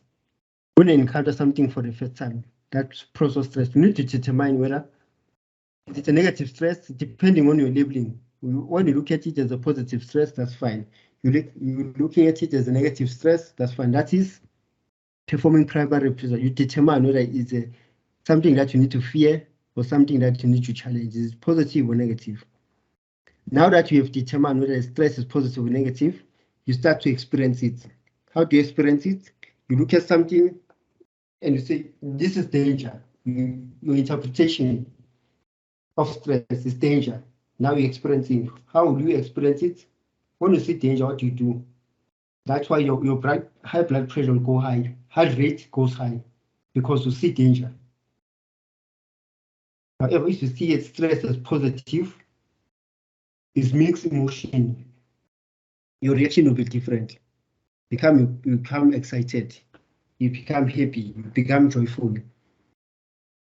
Different. You remember, stress is positive and negative. Hence, I say you become happy or joyful, or you become overly sad due to your interpretation here. This is your interpretation, whether stress is positive or negative. Now you experience it where physiologically your body experiences it. If it's fear, you become tense, you become shocked. They say here, performing secondary appraisal. What do you mean by secondary appraisal? In this phase, an event has been identified as a stressor, whether positive or negative. The individual or by the community has to consider their coping mechanism. Here you consider the coping mechanism. What can I do to move away from this stress? Exam is stressing me. How can I manage it? That is performing secondary appraisal. Should I create a timetable? Should I minimize my modules?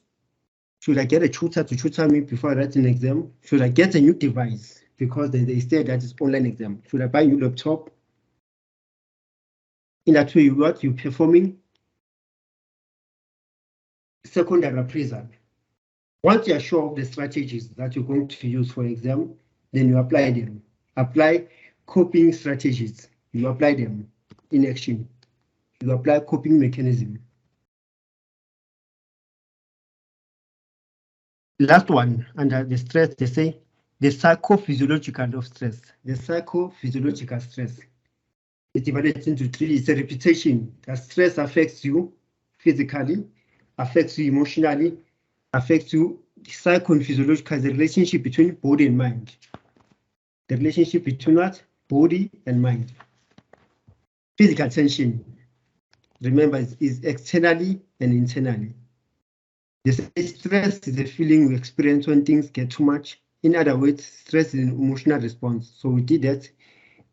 Then they say, how do we experience stress physically?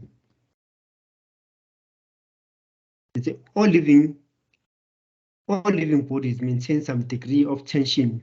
We experience some degrees of tension in our body through sympathetic and parasympathetic. You see in the textbook, it says sympathetic and parasympathetic. Physical reaction. When you see danger, something happens internally in your body. What is that? Blood pressure goes high. Your heart rate, your breathing rate goes high. That is physical tension. You are seeing danger. You panic. Once you panic, things happen internally because you are panicking. Heart rate goes high, but as soon as you regain your strength, blood pressure goes down, breathing rate slows down, your heart rate again slows down perfectly. That is physical tension. They mean the internal, your body movement when you experience stress, as well as your emotional. How do we see your emotions? It's your reaction.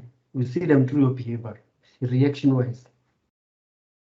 Then this one is the relationship between the two. Relationship between the psychological aspects, that is emotional, and physiological arousal.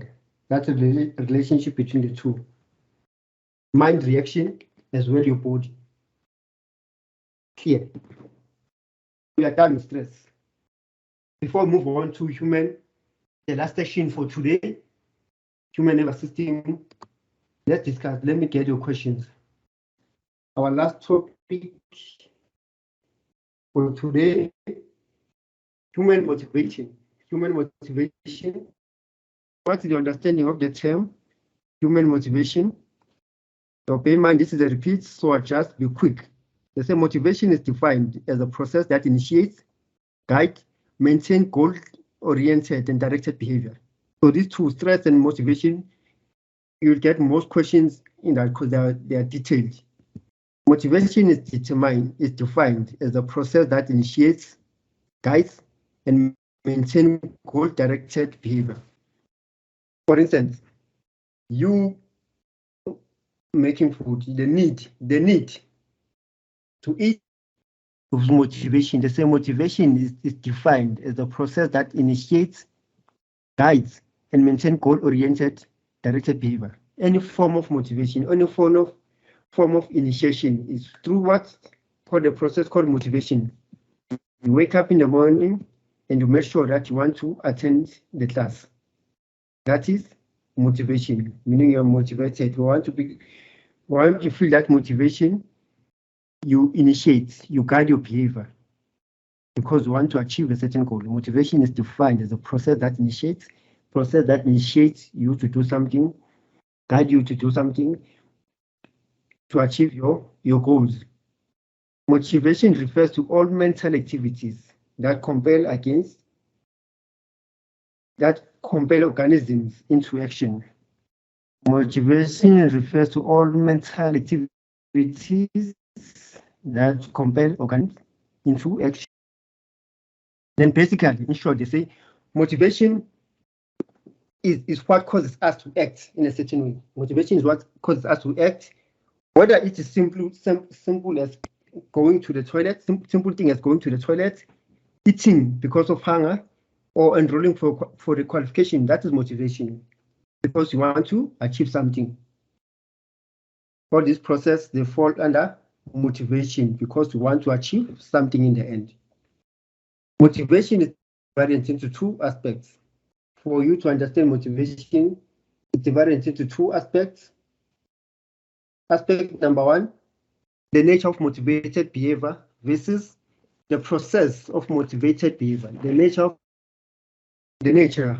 what other aspects are included for us to be motivated. They say motivation relates to other concepts in psychology, such as emotion, consciousness, and free will. Motivation relates to other concepts in psychology, such as emotion, consciousness, as well as the free will. For you to achieve something, for you to wake up in the morning and make sure that you attend to the classes is because you want to pass. Meaning you are motivated to pass the exam. That relates to what? Emotion. Meaning because once you pass the module, you'll be happy, you'll be joyful. It brings about positive emotions, feelings. That, yes, they say emotion. Consciously directed behavior. You are conscious, you wake up because you are conscious. No one forced you. You know that to be successful, meaning you're doing this consciously within a free will. Then the process of motivated behavior. The process of motivated behavior, the steps within the motivated behavior, if not steps, the key aspects under motivation. They say motivated behavior consists of the sequence of related actions that are initiated, guided by a combination of instinct, drives, and rational components. Remember, some motivation are instinctively. We cannot control some of the actions that instinctively. For instance, autonomic, you can't control it. Drives, it could be something that you want to achieve. Rationally, you think about it, meaning it's rationally. You think about it, then you do it. Motivated behavior consists of a sequence. Instinct, something that you cannot control. Drives, and rational. Okay, I've explained this. Then in detail, the nature of motivated behavior is divided into two. That is dimensions of motivation as well as the sources of motivation. Dimensions of motivation and the sources of motivation. Psychoanalytical theory, unconscious thoughts, unconscious behavior.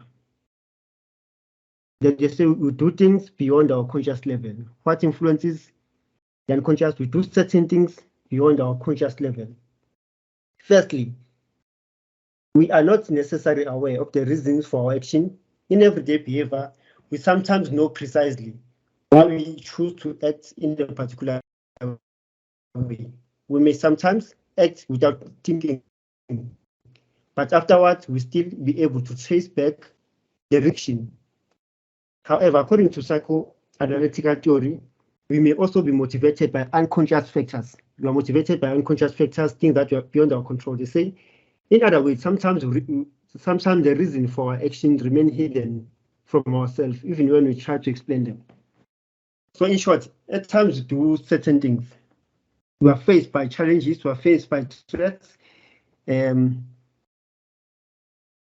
you do certain things. Then later you experience guilt, regret. Why did I do this? However, we learn from them. So that's our unconscious actions, unconscious factors. You're walking in the street, but then you see what? A can, you decide to kick it. you kick the cans, the can takes a direction to someone or a car. You didn't do it purposefully. You're just playing around because perhaps you are excited by something. You kick a stone, the stone hits someone's shoe. You're starting, sorry. It was a mistake. Those are unconscious, they say unconscious factors, the things that you do reflexively, being unaware. Reflexively, we do things unaware. You can't explain them in future, in the later stage. Someone accepts you, you hit him or her with a fist, or you swear. Then you say, sorry, man, I wasn't planning to do that. These are unconscious. They happen autonomic. You can't control them.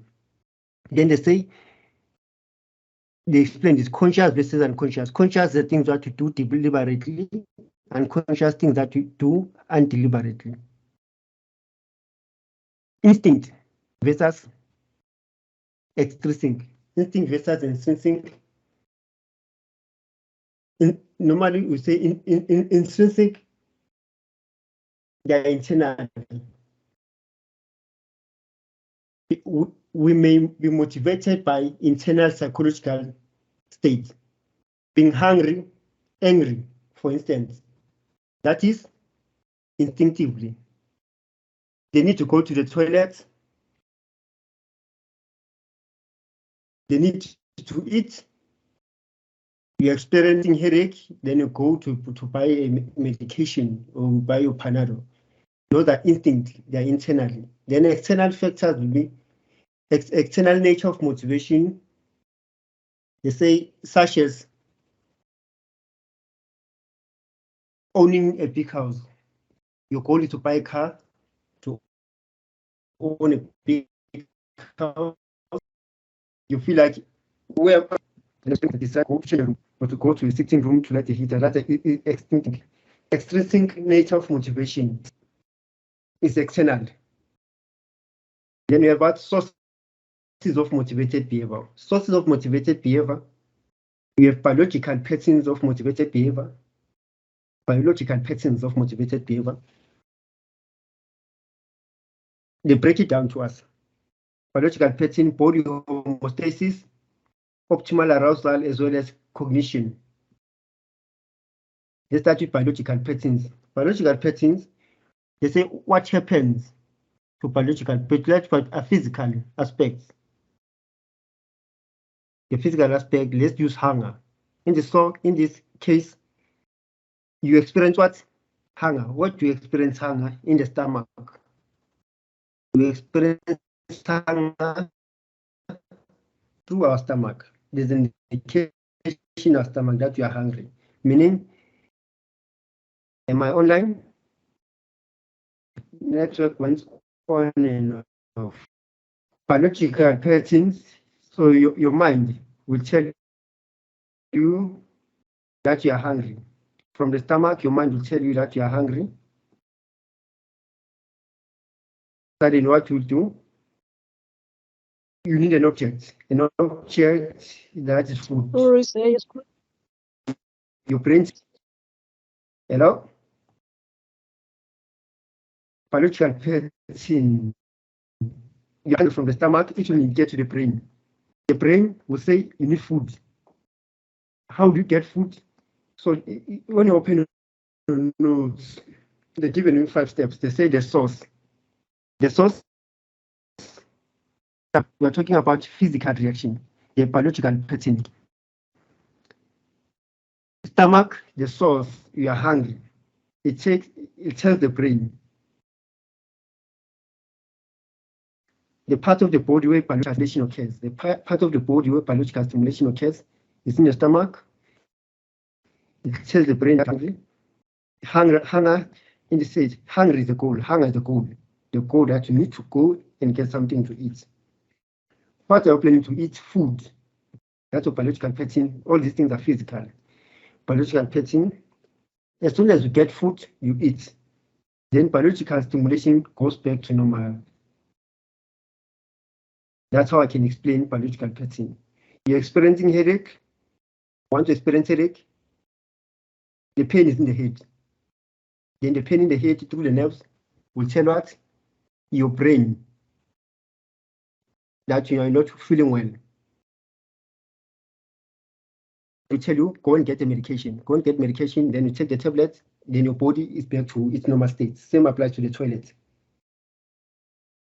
Around the rectum will tell you that you need to excrete. You need to get some waste product out. Tells the brain. Then the brain tells you to run, go to the toilet. You go to the toilet and you excrete. Your body goes back to your normal state. That is biological pattern. It's a circulation. The more you eat, hungry, you eat. Then body homeostasis. Body homeostasis has to do with liquids most of the time. They say the body maintains a steady state of body equilibrium. This is known as body homeostasis. Any deviation from the equilibrium that causes the body. They made an example that, for example, when your body loses water through perspiration, the receptor cell in the hypothalamus will tell your brain that you are thirsty. The goal here is to go and drink water. This leads to a goal-oriented preparatory activity looking for water, which helps one to locate water, then you drink water. Your body goes back to homeostasis, metabolism. So body homeostasis has to do with your metabolism. In and what? Intake. Become just. You drink water again, your body goes back to normal. So check to your notes. It's the balance of body homeostasis. Mostly has to do with the liquids, the intake of the liquids in and out. Optimal arousal. Optimal arousal, they say individuals have a characteristic level of physical arousal. Our characteristics level of arousal is determined by the characteristics of the ratio between sympathetic and parasympathetic. I said to you, when you experience a challenge or a threat, your body, you panic. However, when you panic, your body again returns to its normal state of functioning. That is optimal arousal. When I was explaining physical tension, physiological reaction, your body, how does your body react to stress? How does your body react to things that may motivate you? When you panic or when something triggers your mind, your arousal level goes high. You are more alert. I put a trigger next to you, or you see a car accident, you become shocked. Your body reacts, meaning blood pressure high, heart rate is high, breathing rate is high. Then you interpret it, no. You interpret it, your body goes back to normal. That is optimal arousal. Your level of arousal goes high, level of arousal goes down. That is optimal arousal. They say cognition. Cognition is you think. It's your process of reasoning and thinking. They say to you, motivated behavior cannot be fully understood in terms of intrinsic drive and arousal. However, motivated behavior can be based on the choices that you make. We are motivated by what we value around us, the choices that you make. I will use a hunger example. You feel hungry suddenly. Kapsile feels hungry suddenly. Then I decide to do what? I buy a quarter for Kapsile. Kapsile say, no, I don't need a quarter. I want to eat certain type of food. I don't want to eat a quarter. I'm hungry perhaps for more bites. I'm hungry for a pizza. Meaning you have choices. That's what cognitive says. You can be hungry, however, what type of food are you willing to eat? Or are you willing to eat at home, or you want to go out? That is cognition. You put thinking into it. You are motivated by hunger. However, not anything, meaning you apply your mind. Cognitive reasoning and thinking. I want to eat, but not at home. Take me out. Or I want to go out. Provide you, pap, a namas, no, you don't want pap and namas, you want certain food. That is cognitive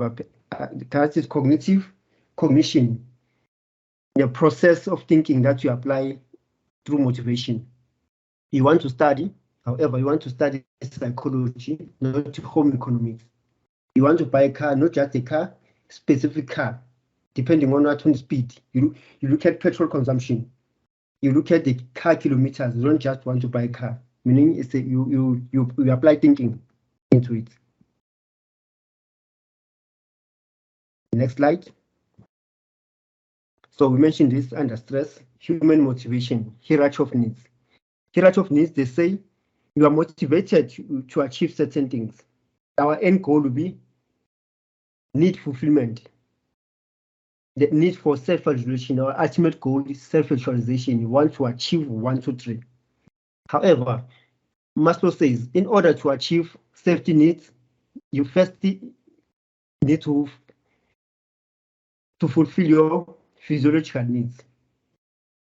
For you to achieve safety needs, you need to firstly to achieve your physiological needs. We did discuss it under the need fulfillment. So I won't go into detail into it. Safety, need to love and belonging, need for self-esteem. However, this theory, David says, yes, Maslow's theory is correct. However, you need to break it down into more meaningful way. You are correct. However, you need to focus on it. They say Davis accepts Maslow's theory, namely the hierarchy of needs. However, it says they didn't highlight certain aspects. According to Davis, your theory is correct. However, it didn't highlight certain aspects. What aspects? They say the will and the power. Not all individuals can be able to achieve all these needs if they don't have power. Power determines these achievements. What type of power? Could be financial power. Yes, they say need in a socio-political context. Need in a socio-political context, meaning power. Do you have strength to do that? They say he calls these needs substantive needs. However, people experience additional needs called instrumental needs that help them to satisfy these substantive needs. These needs for security, knowledge, and power. If you don't have knowledge on how to acquire certain needs, then it's a challenge. If you don't have power to achieve certain needs, if you don't have knowledge, that's what Davis says. For you to achieve physical needs, you need to have some form of a power in advantage. If you don't have an advantage in certain things, then you can't achieve them. That is Maslow. That is Davis by saying physical needs, you need money to achieve your physical needs. You can't just achieve them. You need a certain power, certain strength to achieve them before you move to social affective needs. So he says, when people encounter there are barriers. He actually says, for us to achieve certain things, there will be barriers, there will be challenges. It doesn't go smooth as Maslow says it. There are barriers before we achieve. They say, when people encounter these barriers, this leads to experiences of being frustrated, challenged. In an attempt to work around these barriers, people display various kinds of cooperativeness as well as aggressive behavior. According to Davis, says you need to touch on those things. You can't just achieve them. You need to look at frustration. There are challenges to achieve this. Social affective needs. Before you move to needs fulfillment, yes, you'll try to achieve social affective needs. However, you'll be challenged by certain things. Hence, they won't go into order. You need to look at other aspects in order to achieve this. There are barriers in between. So their theory is similar. However, they focus on what? Challenges. You cannot just achieve this without these challenges. You need to look at other aspects in order for you to achieve this.